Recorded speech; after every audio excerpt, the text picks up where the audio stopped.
बस इजी है याद करने के लिए। इस रंग बदलती दुनिया में इंसान की नीयत ठीक नहीं, निकला ना करो तुम सज धज कर, ईमान की नीयत ठीक नहीं।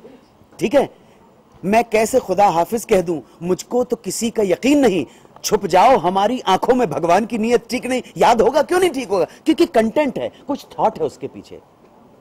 आजकल गाने आते हैं सर, शीला की जवानी या हनी सिंह के गाने, वो उस टाइप के लिए आते हैं और साइड हो जाते हैं। तो ये वो सड़े हुए तेल में पकाए गए पकौड़े हैं जो गरम गरम खा लीजिए और 15 मिनट के बाद आपका स्वास्थ्य खराब कर देंगे। With due respect to all.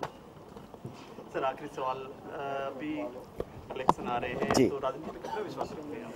नहीं, राजनीति में मुझे विश्वास हो या नहीं हो, हमारा देश प्रजातांत्रिक देश है और प्रजातंत्र का जो पूरा सिस्टम है वो लोकशाही, जनता के द्वारा जनता के लिए जनता का राज, इस पे बिलीव करता है।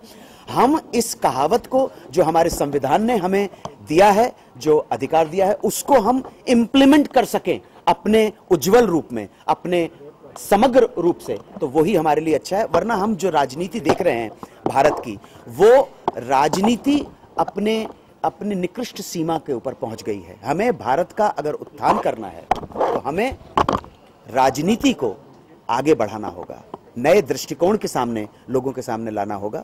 और मैं इतना जरूर जो हमारे श्रोता उनसे निवेदन कर रहा हूं, आपके पास अधिकार है वोट का, इस अधिकार का सदुपयोग कीजिएगा, बहुत सोच समझ के वोट दीजिएगा आप।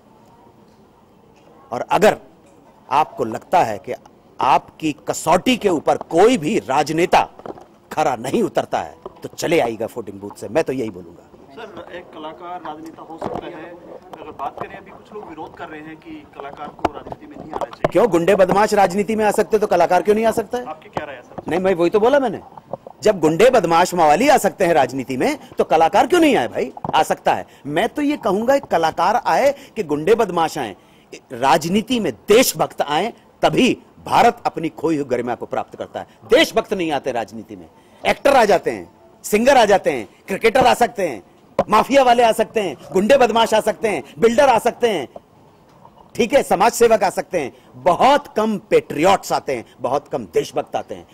जिस वक्त राजनीति में, भारत की राजनीति में अब देशभक्तों की जरूरत है, भारत की राजनीति में ईमानदार लोगों की जरूरत है। भारत के समाज में ईमानदार माइनॉरिटी में है, माइनॉरिटी के इस आदमी को आगे बढ़ाइए। माइनॉरिटी का मतलब हिंदू मुसलमान सिख ईसाई जैन से नहीं है, माइनॉरिटी का मतलब है एक ऐसा समुदाय जो संख्या में कम हो, ऐसा संविधान कहता है। संख्या में इस देश में ईमानदार और देशभक्त आदमी सबसे ज्यादा कम है, उसको बहुत जरूरत है आप सब लोगों की।